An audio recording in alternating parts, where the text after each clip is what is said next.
ជួបគ្នាទៀតហើយបងប្អូនណាថ្ងៃនេះយើងមានមុខម្ហូបពិសេសពងទាចំហុយសាច់ជ្រូកកាចាមបេះដូងស៊ូស៊ីគ្រឿងផ្សំវាមានដូចជាពងទាខ្ទឹមសសាច់ជ្រូកទឹកត្រីទឹកស៊ីអ៊ីវស្ករសប៊ីចេងរ៉ូឌីហើយចំណែកនេះមិនដឹងថាអ្នកទាំងអស់គ្នាហៅថាម៉េចទេតែនៅផ្ទះខ្ញុំគេហៅថាម្រេចអញ្ចឹងឥឡូវហ្នឹងយើងឃើញមកគ្រឿងផ្សំនៅទីនេះទាំងអស់ពងទាខ្ទឹមសហើយនិងសាច់ជ្រូកយើងដាក់មួយចានចឹងមកទឹកត្រីទឹកស៊ីអ៊ីវស្ករសប៊ីចេងហើយនិងរ៉ូឌីអានេះម្រេចចុយភ្លេចមើលម្រេចអស់ហើយនៅសល់តែបន្តិចមួយតែអត់បញ្ហាទេនៅប៉ុណ្ណាយើងធ្វើប៉ុណ្ណឹង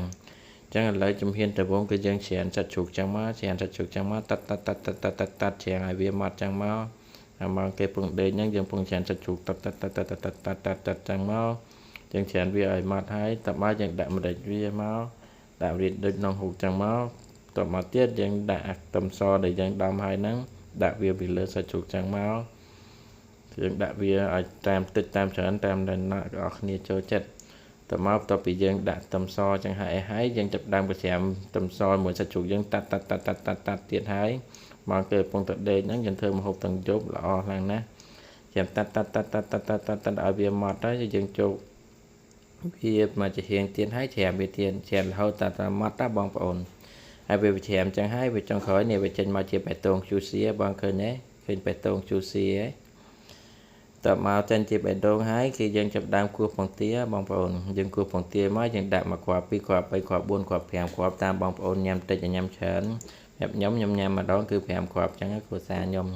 ចឹងតពីយើងគោះពងទាចឹងហើយយើងចូលយកបេះដូងជូស៊ីរបស់យើងហ្នឹងដាក់ជាមួយនឹងបេះដូងយើងចាក់ចូលក្នុងពងទាចឹងជូចចាក់ចូលចឹងមកចាប់មកយើងដាក់គ្រឿងមកអានេះទឹកត្រីយើងចាក់ចូលទាំងអស់មកហើយទឹកស៊ីអ៊ីវក៏យើងចាក់ចូលទាំងអស់មកមួយចានហ្នឹងមកចាព្រាបងប្អូនអត់ច្រើនខ្លាំងពេកទេហើយចំណែករ៉ូឌីហ្នឹងគឺយើងដាក់មកចុងចាព្រាបន្តិចបានចាក់ជូចចឹងមកជួយចាក់អត់ចេញវាកកបាត់ហើយចំណែកនេះសាព្រាយើងអានេះពីចេងកុំដាក់ច្រើនខ្លាំងពេកបងប្អូនដាក់ច្រើនខ្លាំងពេកពុកឆ្អឹងងាប់បាត់ឡើយហើយអញ្ចឹងបងប្អូនដាក់តិចចឹងមកដាក់ចឹងមកហើយនេះស្ករសអ្នកស្ករសក៏បងប្អូនកុំដាក់ច្រើនខ្លាំងពេកដែរ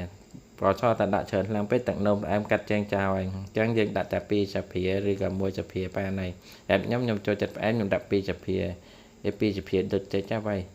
យើងចាក់ចូលទាំងអស់ជូចហ្មងចាយ៉ាងច្រើនកាត់ចាជើងខាងឆ្វេងនៅឆាជើងខាងស្ដាំមួយទៀតអញ្ចឹងយើងចាក់ចូលឲ្យអស់